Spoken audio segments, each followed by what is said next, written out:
Welcome to Bespoken Bones with your host, Pavini Moray, connecting ancestors, sex, magic and science. Pavini explores transpersonal tools for erotic wellness every new and full moon, engaging educators, healers, spiritual leaders and scientists in revolutionary dialogue. Get ready to feel good and go deep. This is Bespoken Bones. Hi, and welcome to Bespoken Bones, ancestors at the crossroads of sex, magic, and science. We are in the business of healing trauma, connecting with our roots, and developing radiant erotic wellness in past, present, and future generations. I'm your host, Pavini Moray, and I'm delighted to introduce you today to Mkali Hashiki. Mkali Hashiki is a renegade sexual mystic. She's a tour guide to the realm of eros and a teacher of somatic erotic possibilities. She holds certifications in sexological bodywork, sound, voice, and music healing, and tantric sacred intimacy. A published essayist, a former professional social justice organizer, and an Ifa devotee, she believes the sexual and the spiritual are irrevocably intertwined. She is the author of the popular ebook, Turn Your Junk into Treasure, 5 Steps to Deepening Your Relationship with Your Nethers, and has a private practice helping people heal their erotic wounds and access their erotic energy for radical transformation through her writings, her individual sessions, and her webinars and transformational group journeys. She also offers ecstatic breathwork for collaboration and employee wellness to companies and social justice nonprofits. Her politics, spirituality, and lived experience as a queer, feminist, polyamorous, middle-aged, fat, kinky, Black, femme, dyke trauma survivor inform her work. And so for more information, you can visit her website at www.fiercepassions.com. That's FIERCEPASSIONS.com. Hi, I'm Mkali Hashiki, and welcome. Hi there. I'm so glad to have you here. I'm so excited. Yeah. And welcome back to the States. Thank you. I know that you are a follower of the Ifa tradition, West African traditional religion. And I'm curious if you tell me a little bit about the importance of ancestors in that tradition. Some of what I'm going to say I'm going to talk about ancestors as they're important, not just in Ifa, but also in Ifa, and also to be aware that I'm not a priest yet, so that some of what I'm going to say shouldn't necessarily be taken as Ifa stricture. So ancestors are important for a variety of reasons. One is in which they really want to guide us, give them the benefit of their wisdom, and sort of help us out in our current life. They can also be intermediaries between us and the Orishas. So that's their sort of importance. And also there's a way that we, as the living, can help ancestors with some of their unfinished work or helping to elevate their spirits after they've gone on. That's great. So it sounds really like there's a continued connection with the human spirits through death. The connection, the relationship doesn't end at death, but continues on, and that there's relationship. Yeah. Yeah. There's definitely, there's a little joke I had with some people. I'm semi-estranged from some of my family of origin. And I was saying that I needed to sort of reconnect with one particular family member because I was like, my relationship with them will not end once they die. And I'd rather work this out where we're both on this side rather than to try to continue this disagreement and thing that we're having when one of us is on this side of the veil and the other one is on the other side of the veil. So yes, the relationship does not stop with death. Does it make communicating more difficult? Is that why? That you were wanting to do that now? Yeah, it makes it, and also because of my own particular, this is not an Ifa thing, it's a me thing, my own particular idiosyncrasies about communicating with the other side. And as someone who is very sensitive to other energies and has been since I was a child, but didn't know what they were.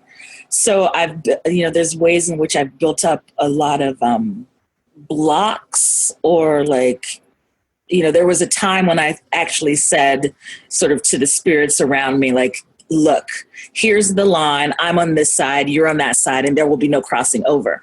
And so I'm having to sort of revisit that and rework that in order to be in connection and contact with my ancestors. And it's kind of a bit of a challenge for me personally.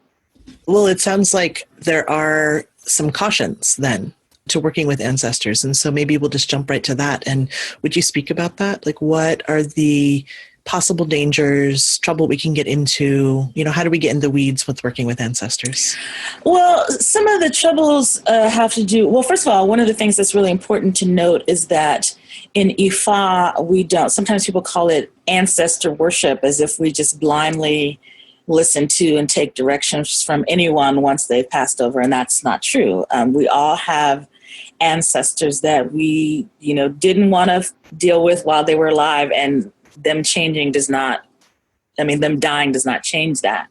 Or they've been, somehow extremely problematic in life. They were predators of some sort or what have you. They don't automatically become, benign or even agents of, I don't want to say goodwill, but just because they've died doesn't make them magically someone you want to work with. And also some of the challenges can be if that ancestor has not been elevated, depending on what they were focused on in their life and depending also on some of the circumstances of their death. Sometimes ancestors might want to have you with them and might be involved in not necessarily I don't want to say it's like they're setting up situations for you to die, but because that's not at all what I mean.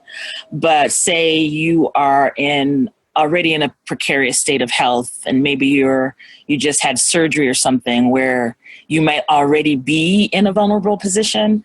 And depending on the ancestor and their own strength, they might be trying to, instead of helping you to stay, they may be trying to help you to leave. And I'm trying to think, what are some of the other difficulties? I wouldn't say that this is a difficulty necessarily, but sometimes your ancestors, if they don't get, sometimes ancestors are sort of, any kind of attention is good attention. So if you don't give them attention and they're sort of semi-aware that you're sort of semi-aware of them, then lots of sort of annoyances can happen in your life because they're trying to get your attention, and the negative attention is better than no attention. So those are some of the challenges. How would you know if an ancestor was, you said elevated, safe to be in communication with? That's usually something that you would be working with your godparent on. The thing about Ifa is it is very much a community tradition, and that you are assigned, or a relationship develops where you have a godparent, and your godparent works with you around your relationships with your elders. So it's not like you just go, oh, I want to work with so-and-so, and I'm just going to start that. There's a protocol, and you have someone to help you, and also someone who can look out for you, and sort of like they give you assignments basically through their own work with spirit, and then their work with spirit with you. It becomes clear in readings which ancestors are looking out for you, which ancestors are kind of interfering in your day-to-day life, and what an ancestor might need from you if they need to be elevated, or if they need you to help them work out this particular thing that they didn't work out in life. Yeah, I think this is really important because, I think that we often kind of, anything that's unseen or that we don't have concrete, visual evidence of, sometimes can get assigned, oh, it's spiritual, it's magical, it's benevolent, right? We don't realize that these energies that we're working with are human energies, right? So they can be all of the things that humans can be. They're not divine energies. Right. And so I really hear you saying that it's kind of like dealing with any human. Like, right. Yeah. Yeah. And also, I think one of the reasons why and this is sort of related, but sort of not related, as usual with my responses, it's not that they're not divine energies, because the other thing is, just because you're working with divine energies or orishas doesn't necessarily mean that everything they want or that the orishas want from you is something that's going to benefit you as a human, because they've never lived. So they don't necessarily understand human priorities. And so ancestors can make good intermediaries, or you could actually, in some cases, you would rather ask something from an ancestor than ask it from an orisha, because the orisha doesn't understand that human aspect. For example, this is a quick example. So for example, if you're really sad and you have a lot of sadness and grief that you want to get rid of, you can go talk to Yemaya, the ocean. But in her wanting to comfort you, she might try to embrace you, not understanding that, like, humans we like you, but we can't actually be surrounded by water because we have to breathe. There's certain ways that you would approach and leave Yemaya if you were going there for grieving, in order to not run that risk. And it's not that it's bad or that it's evil. It's just that Yemaya does not have the same human's perspective about all the things that humans need and like and want. That makes sense. How would you suggest approaching ancestors? So say somebody maybe is not a follower of Ifa, but is interested in approaching their ancestors in ways that will be helpful for both their ancestors and them. How would someone approach? I think one of the first steps is trying to make space for ancestors in your life. And one of the concrete ways to do that is to have an ancestor altar. And it can be very, very simple. It can have pictures of ancestors. It could just have their names. It could have their actual names, or it could have, my great-great-grandmother D, like maybe all you know is that her name started with D, and you have that written on a piece of paper on your ancestor altar. So making space for them concretely, and then any kind of offerings that feel right to you that could be on this altar. Some of the obvious things are, you have candles, you have some sort of container of water, you might have flowers, you might make drawings to them, you might do little dishes of food. Very many people, and also in Ifa as well, anything that you make a dish for the ancestors first and offer that to them. Or sometimes folks make a separate meal for the ancestors because you can't use salt. So making a concrete space for the ancestors, and by space, I don't just mean the altar, but making space in your life for them often is one way to let them know that you're interested in some sort of communication. So that would be the first step. Great. How does that communication happen? I think that communication happens with you being open to it, first of all, and being willing to question and investigate. Oftentimes, the easiest way, because we, in this society in particular, in this culture that is, based around not believing anything that they can't see, we have oftentimes have unconscious blocks to communication with our ancestors that are up whenever we're conscious. So sometimes dreams are a way for ancestors to be in communication with you. If you're someone who sort of tends to sort of space out during waking moments where you're sort of present, but you're also kind of not present, that can also be a time for ancestors to contact you. If you're someone who meditates, when you are focused, both focused and unfocused, you're sort of through meditation, you're in a sort of different relaxed state mentally. That can also be a time for ancestors to contact you. And that's what I also meant by making space. So making space that if you have sort of interesting dreams, maybe you might investigate if that is someone trying to contact you.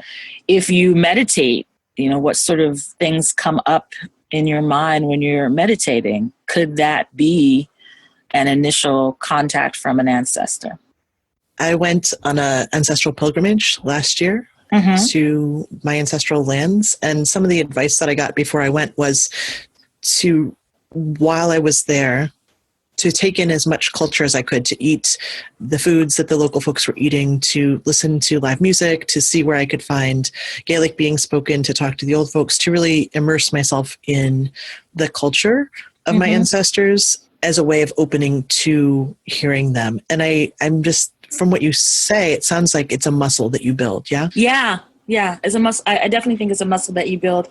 And there's ways that you can consciously and or unconsciously impede strengthening that muscle, which is my personal sort of struggle, that I'm, instead of working the muscle, sometimes I'm letting it atrophy. So yeah, there's ways you can help to strengthen it, and then it becomes easier and easier to be open to that contact. Well, I know you are a longtime teacher of breathwork, and I'd love to hear you say a little bit about why breathwork is important and how it connects with ancestral practice.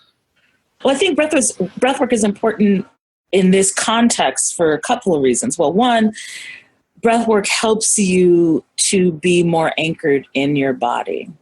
And now I know for some folks, when we talk about spiritual stuff, there's this tendency to equate spiritual development with not being in your body, with like leaving your body in, that trance states take you out of your body. And I actually disagree with that. So I think the more in your body, the more grounded in your body you are, the more space there is for spiritual energies and spiritual communication. So breathwork helps to anchor you in your body, and it also helps you to sort of quiet the conscious mind, which, often sort of repeats the messages that we get, that there's no such thing as once people have died, there's nothing there. Anything you can't see isn't real. What are you doing? Blah, blah, blah. Like breathwork helps you to quiet all that down so that you don't give it more power than it needs to have. And breath work can relax your sort of mental, what do I want to call them, like your mental gatekeepers, to sort of open you up to communication. And so I think that breath work, and like for example, I have one of the things that I do with my clients is I always give them breathwork assignments, no matter what it is that we are actually working on. And then I had a client, one of the clients that I was actually doing ancestral work with, we had a thing where they said, I helped them to set up their ancestor altar.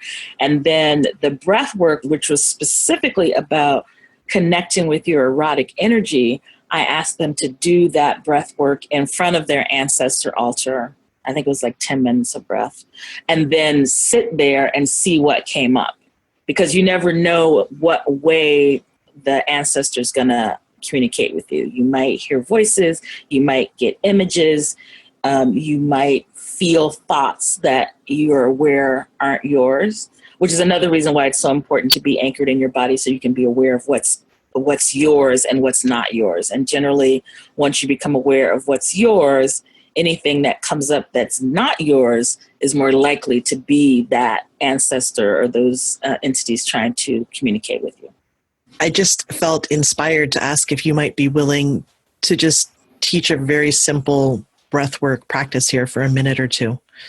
Yeah, I can do that. As a minute or two. So generally what I ask folks is to get comfortable. If they're going to sit, then they need to sort of pull their butt cheeks apart so that they're sitting on their sits bones, those sort of protruding bones that are near the butthole. Excuse me. If you're lying down, go ahead and lie down. And then you're just going to breathe in through the nose and out through the mouth, feeling that your spine is sort of like your root and your body is the tree around that root. And so when you inhale, you're going to expand in all directions, not just to the front of you, but also to the sides and even towards the back. And when you exhale, you're going to contract slightly back towards the spine in all directions. So bringing your awareness to your jaw. And if it feels tense, you're just going to wiggle your chin around. And then bringing your awareness to your butthole. And if it feels clenched, you're going to consciously unclench it. And if you're not sure if it's clenched, because we often walk around with a very clenched butthole, unaware, you're going to consciously clench and consciously unclench. And this unclenched, relaxed state is sort of what you're striving for. Striving in an effortless manner. So in through the nose, the body expands slightly, the body contracts, and the air comes out the mouth. Nice and easy and relaxed. Take air in through the nose. Notice as the air comes into the body through the nose and then sort of goes down the back into the lungs. What happens to the air after that? When you exhale, what happens to the air before it gets to your mouth to be let out? Notice how you feel when you inhale. Where does your sense of expansion of self stop? Does it stop before the surface of your skin? Does it stop at the surface of your skin? Or do you feel yourself expand beyond the borders of your skin? And when you exhale, where does your sense of contraction of self stop? Does it stop before you reach the surface of your skin? Does it stop at the surface of your skin? Or does it stop deep inside your body? And there are no right or wrong answers to any of these. You're just noticing what's true for you. Inhale and exhale. And then slowly, listeners, bring your awareness back into the room around you. Beautiful. Thank you. Thank you. Yeah, I really felt the change of the energy in my body as we did that. Yeah, thank you. You're welcome. I'm ready to go connect with my ancestors now. Oh, wait, we have to finish the interview. Right, Okay. I think we have to finish talking. Yes. So my work is around transgenerational trauma, especially sexual trauma. And I know that you do a lot with that as well. And healing sexual trauma, healing through breath, through connection with ancestors, through the erotic. How do you connect ancestors with the erotic? That's such a huge question. I mean, I think that there's many ways. There's both positive and negative, or expansive and constricting ways that we work with ancestral energy around our sexual and erotic wounds. On the one hand, many of us are erotic light, if you were, either extinguished or smothered by some of our ancestors. Some of us have actually had sexual violence perpetrated on us by our ancestors. And there are also some of us who know that the way that we're able to be grounded in our body and really be comfortable with our sexuality is because of our ancestors. So working with the ancestors can go either way. You can pull upon the strength of an ancestor that you know was particularly comfortable in their body, comfortable in their sexuality, or you might have to work to overcome or lessen the influence of an ancestor that either tried to extinguish your erotic light or actually visited sexual violence upon you. And so all of those will be different how that gets handled, and what kind of rituals or communications you want to set up with that ancestor or around that ancestor or because of that ancestor will all look very different. Anything that you recommend for healing sexual wounds, especially, a lot of folks, they have that in their line, right? It's like their mom was a survivor of sexual violence. Their grandmother was a survivor of sexual violence. They're a survivor of sexual violence. So there's this generational piece. And I'm curious of how do we heal the wounds of history, right? How do we go back in time and support our ancestors in finding their erotic wellness, their radiant erotic wellness, so that that person can also feel that radiant erotic wellness, right? So, any practices that you find helpful? Well, I think, I really do think that the breath work and the meditation are going to be the place to start so that you're open to hearing this communication, and then trying to take time to, if you are not estranged from your family of origin, take the time to do a little investigating about any particular ancestors and what was going on with them. Not that you will necessarily, especially for those ancestors who are survivors of sexual trauma, you might not necessarily get the truth presented to you, but it might give you keys to follow up with that ancestor. And then the other thing I think is really, really important to recognize is that intimate partner violence and sexual violence are very rarely manifestations of some individual. No, that's not how I want to say it. They are symptoms of a larger institutional and cultural systemic problem. And that anyone who is a survivor of sexual violence or sexual trauma or partner violence is not because there's something inherently weak or wrong about that person, but that instead they have become the battlefield that this, or the screen that this constant sort of war of misogyny and toxic masculinity gets played out on. And that's regardless of the gender of the survivor and regardless of the gender of the perpetrator. So I think that's an important thing to recognize, both for the living current survivor and to recognize about your ancestors. And then also I think it's important to try to identify the places where you and or that ancestor have resisted. There's often ways of resistance, and resistance doesn't always look like what we expect it to look like. So sometimes there is a, so-and-so didn't fight, therefore she or he, gave in or submitted. And sometimes submission is the way to survive.